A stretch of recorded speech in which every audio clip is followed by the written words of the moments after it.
우리 찬송가 305장 찬송하시겠습니다. 305장입니다.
오늘 이 새벽 우리 입신하는 말씀입니다. 요한복음 21장 1절 말씀입니다.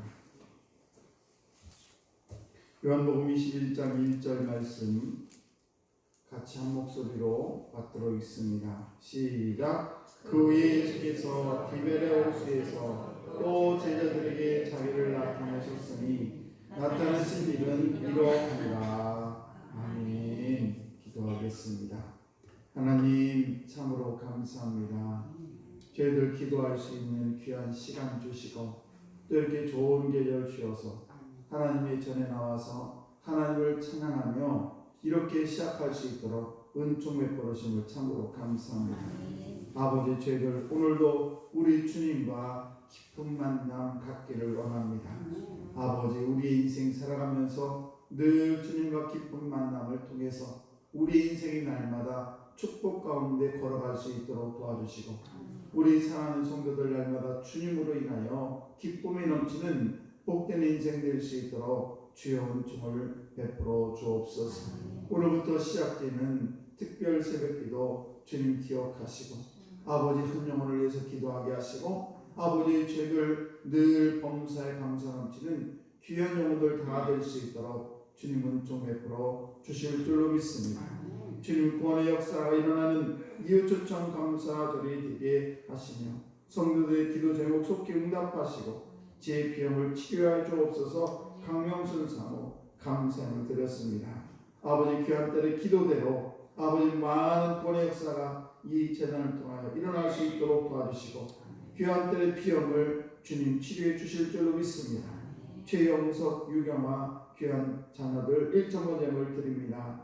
아버지 귀한 자들 늘 기억하시고 오늘도 변함없는 주님의 사랑으로 충만케 하여 주셔서 그 가정이 주님의 은혜로 날마다 감사 넘치는 복된 가정, 믿음의 명문의 가정으로 일으켜 주옵소서.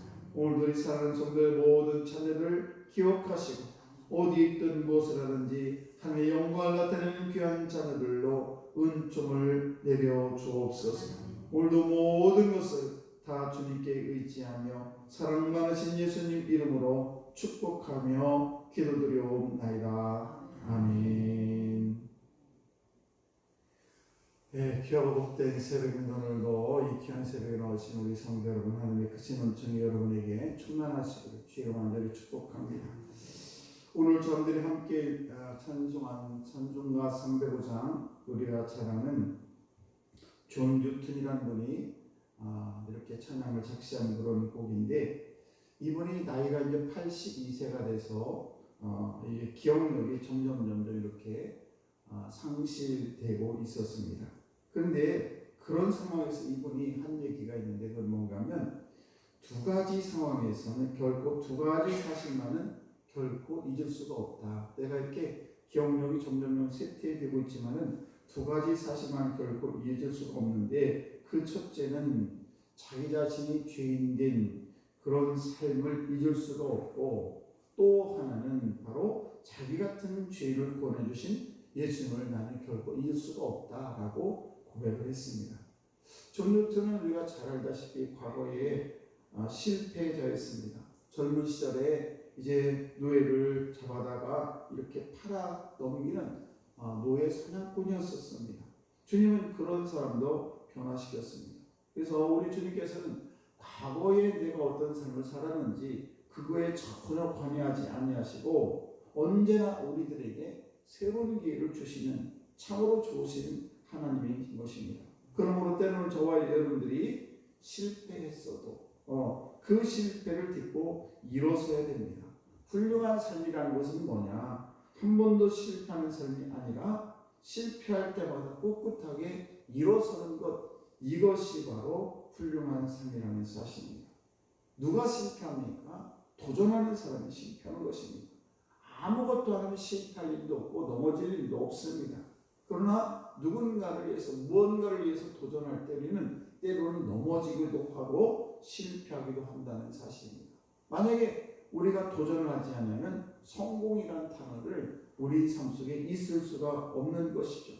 그래서 우리가 때로는 몸이 아파서, 때로는 어디가 부러져서 기부스를 하게 되는데, 그런 기부스를 하고 너무 오래 있게 되면 마디가 굳어버립니다. 그래서 이 팔이나 다리나 기부스를 너무 오래 하고 있으면 움직일 수가 없어요. 그래서 우리는 아프더라도 자꾸만 움직여줘야, 그래야 뼈 마디마디가 이제 움직이게 되고 우리가 그 아픔을 견뎌야만이 제대로 삶을 살아갈 수가 있는 것입니다. 어린아이가 넘어지게 되면, 넘어졌다고 해서 다시 일어나지 않는다면 그 어린아이는 영원히 걷지 못할 것입니다. 그러나 넘어지고 또 넘어지고 또 일어서고 또 넘어지면 일어서고 이렇게 할 때에 그 아이는 걷게 되고 나중에 뛰게 되고, 그래서 훌륭한 인생을 살아갈 수가 있는 것입니다. 오늘 요한복음 21장 말씀을 보시게 되면 예수님이 실패한 제자들, 그래서 마가의 다락방에서 숨어서 지내는 그 예수님의 제자들을 일으키시고 다시 사명을 드는 그런 장면이 21장에 쭉 나와 있습니다. 이 요한복음 21장은 너무 소중한 그런 말씀입니다. 그래서 어떤 학자들은 요한복음 이 전체 21장이 온 성경을 대변하고 있다라고 얘기할 정도로 참으로 소중한 장이 바로 요한복음 21장입니다. 그래서 21장을 보시게 되면 오늘 1절 말씀에 보기에는 그 후에 예수께서 디베라 호수에서 또 제자들에게 자기를 나타내셨으니 나타내신 이는 이러하니라, 이렇게 기록을 하고 있습니다. 그래서 이 예수님의 제자들이 실패한 그런 인생에서 우리 주님을 만남으로 말미암아 그들이 소망을 갖게 되고, 그래서 그의 인생이 다시 하나님의 은혜 가운데 소망 가운데 살아가는 그런 제자들이 되었다는 사실입니다. 그래서 우리 이 실패를 통해서 우리가 깨닫는 것은 뭔가 하면, 우리가 첫 번째는 우리가 인생의 실패가 다가왔을 때 다시 예수님을 만나야 된다는 사실입니다. 우리가 삶을 살다 보면 이런 일 저런 일을 겪게 됩니다. 어떤 사람은 그런 문제 앞에서 주저앉고 일어나지 못하는 사람들이 얼마나 많습니까? 조그만 또 그들의 인생을 보게 되면 그들의 인생이 자기에게는 엄청난 큰 그런 에너지로 다가와서 그 너무나 큰 그런 충격에 자기 인생을 포기하고 그리고 다시 일어나지 못하는 그런 인생들이 너무 많다는 것입니다. 그런데 오늘 말씀 드리게 되면 그렇게 실패하고 지금 좌절해 있는 그런 예수님의 제자들에게 예수님께서 나타나셔가지고 예수님이 다시 만나주는 그런 장면이 나오고 있다는 사실입니다. 그래서 이 예수님의 제자들에게는 이렇게 21장이 요한복음 21장이 그들의 삶의 주제가 되어야 되고 오늘 이 귀한 새벽에 나오신 저와 여러분들도 우리가 혹시 실패한 인생이라 할지라도 오늘 말씀을 통해서 모든 것들이 회복되는 그래서 예수님을 만나고도 말이냐 우리 인생이 회복되는 그런 귀한 성도들 다 되시기를 주의 무한대로 축원합니다. 우리가 행복한 삶을 산다는 것은 어떤 삶입니까? 행복이라는 것은 누구를 만나야 굉장히 중요합니다. 그래서 좋은 파트너를 만나는 것은 행복의 지름길입니다. 성공도 마찬가지입니다. 성공도 누구를 만나야 달라 있습니다. 그래서 배우자를 잘 만나는 것이 얼마나 중요한가. 그래서 성공도 그렇고 행복도 그렇고 누군가를 잘 만나는 것은 매우 중요합니다. 또 과거에는 어떤 권력자인 사람을 만나게 되면 출세의 길이 확 열리게 됐는데 요즘도 마찬가지입니다. 좋은 사람 만나면 그의 인생이 확 펴지는 그런 일이 벌어지게 되는 것입니다. 문제는 그런 사람을 만나기가 결코 쉽지가 않아요. 그래서 누군가를 좋은 사람을 만나서 나 인생 행복하고 저와 여러분의 성공의 삶을 살아간다는 것이 결코 쉽지가 않다는 사실입니다. 그러나 오늘 말씀 보시게 되면 그 예수님, 우리가 믿는 그 예수 그리스도는 누구나 쉽게 만날 수가 있다는 사실입니다. 인맥이 없어도 예수님과 진정으로 만나게 되면 우리의 인생이 획기적으로 변하게 된다는 사실입니다. 지금 연약하고 비참한 모습이라도 상관이 없습니다. 그 상황에서 예수님을 새롭게 만나게 되면 우리 인생이 다시 리셋이 되게 되고 그리고 우리 인생이 성공을 이끄는 그런 축복의 씨앗이 바로 예수 그리스도를 만남으로 모든 일들이 시작이 된다는 사실입니다. 그래서 우리는 우리 인생에서 가장 중요한 것은 뭔가 바로 예수 그리스도를 만나느냐 만나지 못하느냐에 따라서 우리 인생이 완전히 정말 어둠의 길을 걸어갈 수 있고 밝은 길을 걸어갈 수가 있다는 사실입니다. 두 번째는 우리가 예수를 만나게 되면 어떤 일이 벌어지냐 꿈을 새롭게 갖게 된다는 사실입니다. 여러분 1절 말씀을 보게 되면 제자들이 부활하신 예수를 다시 만난 곳이 잘 나와 있어요. 어디입니까? 갈릴리 디베라 호수였다라고 기록을 하고 있습니다. 그 장소에도 깊은 의미가 있어요. 지금 예수님의 제자들은 예루살렘에서 문을 닫아놓고 그리고 거기서 무서워서 벌벌 떨고 있는 그런 장면이 나오고 있는데 20장 말씀 보시게 되면 그런데 오늘 예수님께서 디베라 호수에서 예수님의 제자들을 만나기 위해서 디베라 호수에 나타나셨다라고 말씀하고 있습니다. 이 장면을 보게 되면 처음에 도마가 예수님을 만났을 때 처음에는 도마가 없을 때 예수님이 제자들에게 나타나셨고 또 일주일 후에는 도마가 있을 때 예수님이 나타났습니다.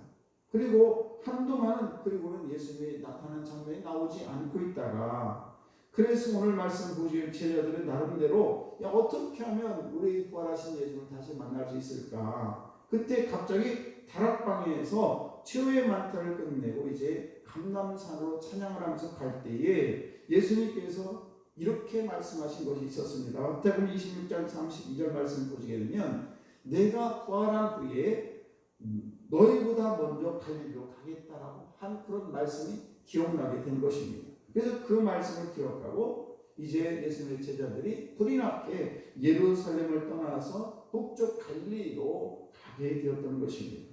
왜 주님은 예루살렘에서 만나주시기 자기들이 있는 그런 장소에서 예수님께서 만나주시기 왜 그 갈릴리 더 먼 곳으로 우리 주님께서 그곳에 가서 우리 제자들을 만나주었을까? 그것은 예수님의 제자들이 갈릴리 출신이 너무 많고 그들이 거기서 예수님 만남으로 말하며 그들의 꿈이 잉태되었던 곳이 어디냐 바로 갈릴리 호수였다는 사실이죠. 그래서 그곳에서 우리 주님께서 다시 제자들을 만나주시고 그들에게 잃어버렸던 꿈을 다 실망에 절망에 빠져있는 그들을 만나주셔서 꿈을 새롭게 일으켜 주셨다는 사실입니다.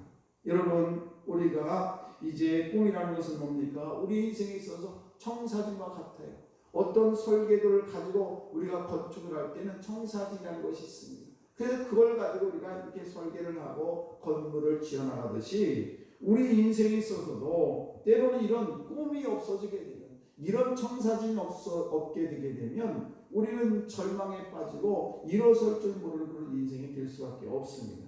그래서 저와 여러분들이 이렇게 깊은 수렁에 빠졌어도 우리 주님께서 주시는 그런 꿈과 비전을 가지고 다시 소망을 가지고 삶을 살게 되면 어둠도 밝음으로 변하게 되고 그 어떤 것도 우리 앞을 가로막을 수가 없다는 사실입니다. 그러므로 저와 여러분들이 예수님을 만나고 또 하나는 그 예수님을 만나는 사람들마다 꿈이 새롭게 변하게 되고 절망에서 희망의 삶을 살아갈 수 있다는 사실입니다. 오늘도 저와 여러분들이 이 절망적인 상황이 있다면 모든 것을 다 주님께 맡기고 그 주님을 만나시고 깊은 만남 있기를 바라고 또 하나는 그 주님을 만나게 되는 저와 여러분에게 새로운 그런 꿈과 비전이 나타나게 된다는 사실입니다. 오늘도 저분들이 어려울수록 더 주님을 붙들고 그 주님을 만나기를 소원하고 더 깊은 만남을 갖기를 원하신다면 우리 주님께서 저분들을 만나주시고 저와 여러분에게 새로운 꿈과 새로운 비전을 우리에게 선포할 것입니다. 그 비전을 향해서 날마다 우리는 나아가는 저분들이 되어야 될 줄 믿습니다. 그래서 우리는 이 꿈과 비전을 결코 이렇게 회복해야 되지 그것을 잃어버린 인생이 되지 않도록 우리가 날마다 기도하는 저분들이 되기를 주의 노안들이 축복합니다. 오늘도 저분들이 주님을 만나시고 꿈을 새롭게 회복하는 우리 귀한 성도들 다 되시기를 주의 노안들이 축원합니다. 기도하겠습니다.